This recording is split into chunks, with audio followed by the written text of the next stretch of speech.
what's up, everybody? Welcome back to another episode of The Real Heroes Show. Cory, Nick, and Shane here with you. And in this video, we are breaking down, reviewing, and spoiling the ever-loving crap out of Foundation's 6th episode, which was entitled Death and the Maiden. Gents, how we doing? Doing well. Doing great. Doing well. No. He did it again. I did. 2 days in a row. It's almost like we filmed this back 2.5 hours in a row. This is sci-fi, baby. Time and space are relative. We went from Dune to, okay Dune. Yeah, lesser Dune. Lesser Dune. Brother Dune. Brother Dune. All right. So in this video, we're going to talk about the two main plots that happened in this episode. There's everything that happened with the Empire and Cleon, the whatever it is at this point, and then everything that's going on Terminus. We'll give it a score, and then we'll take it home. So one of you re-educate me and educate our audience on what happened in the Empire plot. I go on a little trip through space. Brother Day took a little vacation. Brother Day takes a vacation to Maiden. Gets a little pop quiz on the luminism and the culture, and that predates the Empire. Yes. It's been in existence for 15,000 years, and yes. I thought the conversation. As we'll talk about a little bit more, but it's a little test. Gets a very informal greeting upon landing. He just wants to meet with a bunch of heretics and has to make a decision at some point on who he's backing. But then things get interesting at the end of the episode for Brother Day there for Empire. For sure. The best part of the episode was just all about that, about the Empire. Absolutely. But then I guess also including Empire with Brother Dawn, who learns to hunt. We find that he's better. Good at it. Yeah, he's better than Dusk, his older counterpart. And then he gets to first base with Gardner on a ledge, probably 100 feet up or what looks like pretty derail high. This entire video and just go through what do you consider first, second, third, and home base? Yeah, I mean, a little kiss there, Little kiss. That's first base. Making out, something like that. Yeah. No heavy petting for first base in the Foundation universe. The Brother Day has spoken. So, I like this Empire stuff. I thought that the stuff on Maiden, I think you said was the name. Yeah. It felt very Game of Thronesy the way that it looked, which I thought was fantastic. I was really happy to see Tanaya Miller show up as Zephyr Halima. She plays Hannah in The Haunting of Bly Manor on Netflix, and she's really, really good in that series. So seeing her face, I was like, oh, cool. They got a solid actor to come in and play this person who is clearly going to be a foil to Lee Pace's Brother Day. So really like that. Guys, what did you think about the fact that Shane, you refer to her as Robot Lady, Demerzel. So she's an android, but she has faith. She has feelings. Yeah. So I guess where they're going with this is that her faith has caused her to kind of mess with the DNA a little bit for Brother Dawn. And I mean, the whole thing about luminism is change and evolution over time. Yep. And that's why they don't like the clones, because they're the same over and over again. Right. And this calls back to what Harry told the Empire in the first episode, which is you offer nothing new. And I forget if she was in that scene, but I'm wondering if that kind of affected her a little bit too. I'd have to go back and look if she was in that scene when Harry tells him, you offer nothing new to the Empire or to the galaxy. That was in the trial, just the same. Yeah, it was after the trial. It's whenever he's about to, I forget which one. It's after the Star Bridge falls, I think, because he's like, I'm not surprised they attacked. She might have been, but I don't remember if she was for sure. But it's interesting. You talked about the hunting. So people who are colorblind can hunt better. Yep. That is a big thing. And that's why people think that evolutionary, what's the word for that?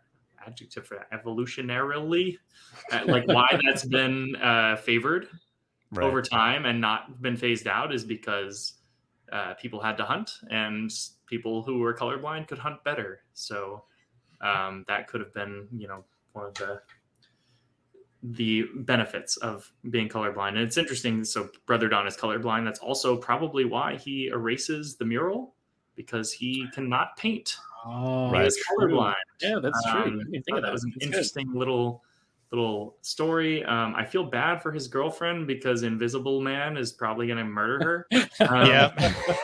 Invisible Man. I thought when they were out on the thing that like Brother Dusk was going to come in and like murder them and like push them off. Push them both off. Right. But that didn't happen.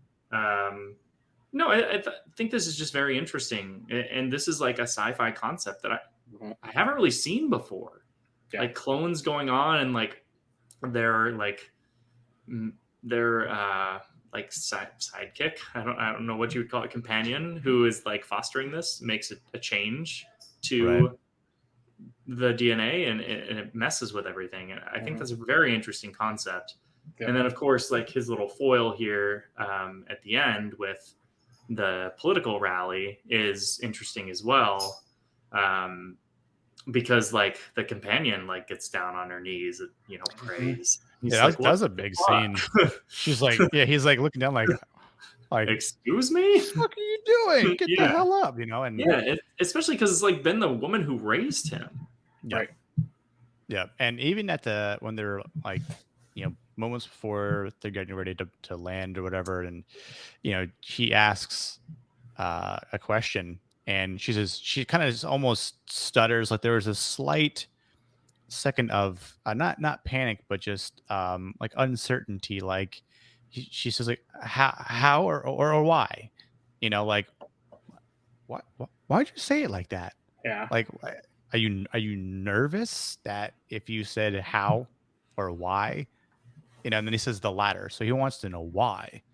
But I'm like, nah, I want to know for both. Yeah, for real. Fuck the latter. I want the former and the latter. Yep. So and that's why I'm like, how is that she is able to establish this sort of ongoing faith for however long she's been keen to it, and I don't know what the hell happens from here. It's gonna get really spicy, I feel like, because I was obviously we know that's where it ends, but I'm kind of just wondering again if there's any sort of turn within Empire or Brother Day that he's going to start to question things of his own or what goes on, because the same thing, his cycle will end at some point. So within that time frame, what can he do to it would be very heretical at that point to go into Luminism, but depending on who wins between Galat or Halima, which it'll be Halima. I'm like, that's like Galat ain't winning that. Hell no. So it's so funny. It's like after that speech, I'm like, it's such a funny like parallel to modern day politics, where it's like one person's like, I'm going to give you like the infrastructure that you need to survive, and the other one's like, but what about fun words and emotion? It's just so interesting that like that the appeal to emotion is just so seen so much in politics, where people will vote for an emotional connection over like a practical one, and it's cool to see that reflected here. I won't go into like who represents what in politics, because both can represent both, but just it was cool to see that aspect. It's a little different, but I also think that the interesting about this in Foundation is like there's this faith that's brought into it, and that's kind of what they're really going off of, which that really doesn't have much to do with politics as we know it. Like directly contradicts the Empire's existence, like the clone's existence. It's very fascinating stuff. It is, and again, that's like one of the most interesting parts about not only this episode but this show. It's all Empire stuff. It is the interesting part of the show. Everything else is just okay. You want to go there now? In one moment, there's a couple other things. I thought that the stuff with the heretics, it reminded me a lot of the Sparrows in Game of Thrones. How they started having political influence because of their religious beliefs, which is pretty neat. We've joked about like the guns and the action stuff in parts of this show before, but I thought the hunting rifles that the two brothers used were actually pretty cool. I thought they were pretty neat, and the production design was pretty cool on both of those. And I'm happy that we actually have a real foil for Brother Day at this point, because it for the longest time in this show, it's just kind of felt like they're kind of just like fighting amongst their own machinations, and now there's finally something for the three of them to kind of like, okay, boys, we need to get on the same page here and fight this because it's bad for us, right?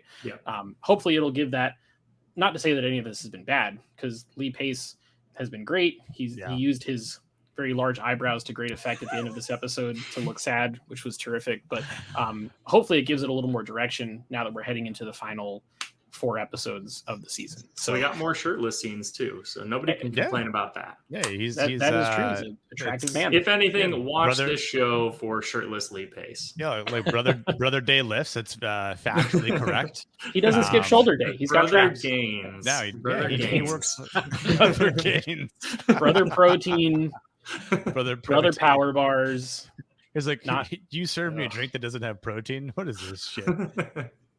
Not now, Brother Dawn. I'm in the zone. Yeah. I like that I will have a foiled plot later. So that is true. That's very good. So let's shit on Terminus, shall we? Yes, let's do it.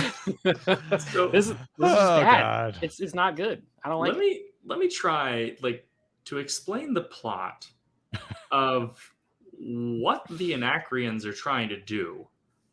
So they came to Terminus, I think, to get the ship's manifest so that they could get all these people to go hijack a jump ship, right? That's their overall goal. They needed a bunch of people and scientists, and they knew the Foundation had them. So in doing so, they come and they set up all these things to blow up the town. And hope that the Empire will come. And then when the Empire comes, shoot the ship down, which has the person in it that they need, and just pray that he survives. But also nuke the whole town and just kill everyone at will. And then after, round up the townspeople and make sure that they had the right people and engineers that they needed for this ship. And after you just shot all of them. Right. And then they're gonna now take the last ship that remains and go. I guess they were gonna take the corvettes, but then the corvettes got blown up. It's just such a lucky plot, right? So here's my analogy, Shane. It's like if you went to a casino and you had $50,000 and you found 5 different roulette tables and you put $10,000 on red on each one of them and then hoped that it just happened to work out. Yeah. That there's a lot of plot convenience. Yeah, it's super heavy on Terminus, and it's not. It's when the dude was alive, I was like, how? The pilot Hugo? of the ship? Yeah, it's how was he alive? I think Shane, you and I were texting about that. Yeah, and there's just, and then when I watched it again, I'm like, there's just debris. There's one part of a ship, some sort of circular piece of debris there, and you don't see anyone else. It's just him crawling. And I'm like, he just happens to be the one guy that they need. Yeah. And he just happens to be crawling, not unconscious or anything like that. He's crawling. Had they just landed, they could have told the people go attack the Empire because there's 10 guys and just capture that dude. Right. See if he's still on the ship. If he's on the ship, or if he gets off the ship, then blow the ship up so he's off of it, so he's still alive. And then you kill what other Empire crew. And didn't that ship have a jump drive? Why not commandeer that one? Yeah, initially I thought that they were going to commandeer. They were going to pull a Jack Sparrow and commandeer that ship. I'm going to commandeer your ship, mate. But no, they just blew it up with their cloaked turret gun, AA gun, and then. Convenience there again. Not great, Bob. I mean, I will say this episode was a little more interesting on Terminus than the other one. We got more plot convenience. Low bar. Yeah, but we did get a nice little and this is like the worst trope in movies, is like you finally try to develop the character before they die. And it's like you got that little moment where it's Salvor and her dad chatting. Right. And like it's like, oh, we need more of that, like lighthearted, humor, building relationships in this show. But when I saw that, I was like, oh, that's the first time they've done that in this show. He's obviously dead. So then 5 minutes later, like, save the rebellion, save the dream. Yeah. And like, granted, I'm glad we got to see some of that, because the effect of her father dying, I'm like, more sense. I'm like, I believe that. I believe the loss and the shock of just, her father, paying that sacrifice to take his own life, but with other, enemy, or like Anacreons, and then the other ships, right? It was a kind of a cool effect, but at the same time, like, why couldn't you just add that elsewhere? Do that earlier. Because then as well. Everything makes more sense. Right. Yeah. And again, I enjoyed the story for them, and again, just to kind of hear a little bit more about, I came here with the girl, for Mary Harden, and like, it's all for a girl. You came for a girl, and I'm like, it's actually very, very believable. Yeah, I was like, I've fucking been there, so you know what I mean. Like, that's factually correct. Yes, Salvor, that is. But you believe in the plan, right? I mean, now, sure. You now, sure. Yeah, I was just horny before. Yeah, exactly. I just wanted to. Hey, man. Salvor also snipes the hell out of you. Like, man, yeah, I was counting. I think 10 for 10 or something. It's like Legolas out there. Yeah, I think she got like 15 kills or something like that. Is she really that many? Is she like 180s the dude? She gets a double kill when they come out of the ship. Like, and I'm like, all right, double kill. The other thing that Salvor has is the vision. Yeah. So she's got some skills with a rifle, but then she also has some brain skills where she just transports into Gale's body. Yeah, that was interesting. That was weird. Yeah, so it's starting to come together, and it was interesting that like the theory was confirmed that Raish had to kill Harry.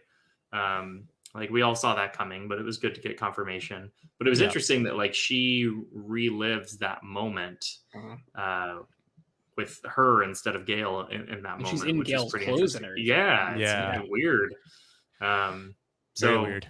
I mean, that's a little bit more interesting. Like, if we get more of that connective tissue, then that was a cool part. Get behind it more.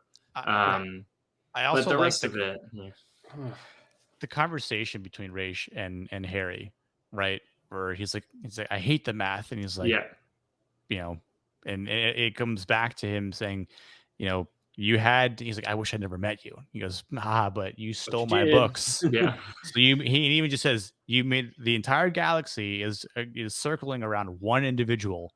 Yeah. You. Like, that's rough to hear.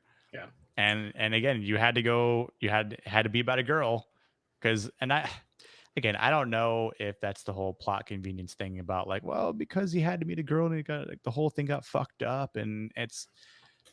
But would that have been in the math? I feel like it, like, I don't know, like bringing her into and that's where I feel like, from comparing this show to the book and the way they've made changes, it's sort of in the book. But that's what I mean. Like, that's why I'm almost more intrigued to after the season is done to start reading the books and then our viewers can not criticize us as much as Cory want to say Trenton. Bring it, Trenton, Pennsylvania. but I feel like, again, that's one of those things where people who have read the book and watch this and can honestly commit to saying this is why it's different, this is why it's not as good, right? Or why they should have changed it, or why they shouldn't have changed it.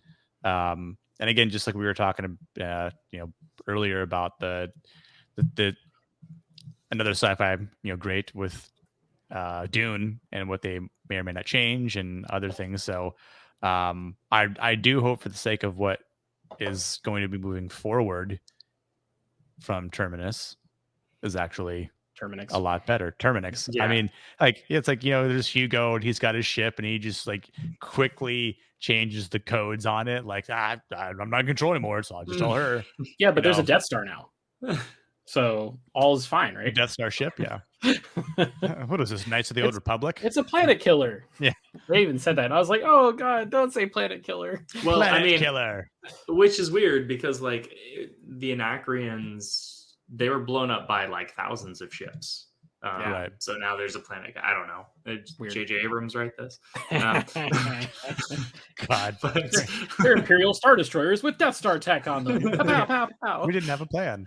But yeah, speaking of that moment, this is why it's my name at the bottom of the screen. That was the dumbest thing that I've ever seen, or it's just like, she can fly a ship. It's fine. It's like, just, don't fight it. What was her line? There was the lines like, why are they called controls if you're the one that has to do the controlling? Or if you're not in control or whatever. Yeah. Yeah. It's stupid. He's like, he turns around, he's like, we're out of the woods. It's like, you're still not flying a spaceship. You haven't even gone into space. You're still hostages on the ship. Imagine if, out of the woods. Imagine if you're domestic air travel, like a normal Southwest plane that you'd hop on. If the pilot got like 1,000 feet up and then was like, "Shit, man, we're out of the woods now. All good. I don't have to fly this for the rest of the trip." We're cruising. He brings Salvor up and he's like, "Salvor, do you like movies about gladiators?" Man, yeah, it isn't great, it's but not great. maybe. We're off Terminus now because Salvor is clearly the main character of all the stuff that's happening on that planet. She's not there anymore. We might get little glimpses back to what's happening there, maybe, but it seems like for the most part they've kind of dipped on that. I think the only plot thread that's really hanging is the vault, right? Yeah. So I feel like they'll come back because of that. Maybe something will happen. They'll defeat the Anacreons on the ship, like Hugo and Salvor, because Hugo isn't capable of dying apparently, and he'll win. Yeah, what was the point of that scene if he's just alive 10 seconds later? So, but, and then maybe they'll go back. 'Tis but a flesh wound. I don't have much more to say about this. I was going to say, I don't know if you guys have watched or read the next. I didn't. I have it up. I'll read it. Oh, please read it. Yeah. Season 1, Episode 7. The Anacreons and their hostages board the fabled Invictus warship. So they find the Death Star. Great. The bond between Brother Dawn and Azura intensifies. She's dead. She's so By dead. the end of this season, she's out. Well, it would be more so like wouldn't it be more interesting if they zagged, right? Like everyone's expecting like she's dead, but what if it's like she's not, and rather than continuing the cloning, they like have a kid. Oh, they have a baby. Yeah, that would be cool, right? I think that would be pretty. Like it cool. puts everything, like blows everything up. They can call it Bastard Dawn. And then when it grows up, it can be Bastard Day and then Bastard Dusk. Or they can just kill it. Who knows, right? It's a sci-fi game. And then it'll come back alive, and then like he'll like go over the wall in the end. We'll put him on a different planet and let him get old. Then when he's like in his 40 years 20s, later, he'll have a granddaughter who's very strong in the Force and comes back to save the day. Yeah, we just shit on the sequel trilogy and Game of Thrones in 10 seconds. That's what you come to the Real Heroes show for. Check. Mission accomplished. We don't take things too seriously here. All right, numbers. This one's a 6 for me. That's a 6 for me. Yeah, this is the best say by a 6. It sucks, but I mean, I'm partially, I think, biased a little bit because I watched this after seeing Dune. Yeah, and I was on such a fucking high from Dune. That okay, if we had to split this up, so I would give like the Empire like an 8, and the Terminus like a 5. Yeah, sure. Yeah, exactly. It's hard. Like it feels like it's 2 shows. One show is very intriguing and interesting, and one is generic sci-fi. Yeah, I feel like I exhale and I go, ugh, whenever they cut away from the Empire stuff and go over to the Terminus stuff, because the Empire stuff's so captivating. But overall a 6 from all three of us. So that's going to do it for this one, ladies and gents. If you like this video, click the like button. If you haven't subscribed yet, please help us get to 1,000 by clicking that subscribe button. Drop us a comment. Let us know what your thoughts were. We'll answer every single one that comes through. We're on social media. Y'all don't follow us on social media. I know because I look at the numbers. We're on Twitter and Instagram at Real Heroes Show. We both post stuff all the time over there. So go check us out. We'll have some more videos coming at you this week. I think we're going to talk about Invasion on Apple TV. Doom Patrol is still chugging along. Mm-hmm. There's some 4K discs that have come in that I haven't gotten the chance to watch yet that I'm going to review. We've got a whole bunch of stuff coming. Couple movies. Yeah, check out our Eternals is replay. Yeah, check out the replay of our Dune live stream. Then Eternals will come out after that, which I'm sure won't be divisive or anything, judging by the reviews that have come out. So I'm going to be on that one and I'm not on Marvel stuff normally, and it'll be interesting if I actually like this one because it's supposedly apparently different. Not very Marvel. Yeah, so we shall see. So stay tuned for all of those things and so much more. And until next time, we'll see you guys in the next video. Triple blessings.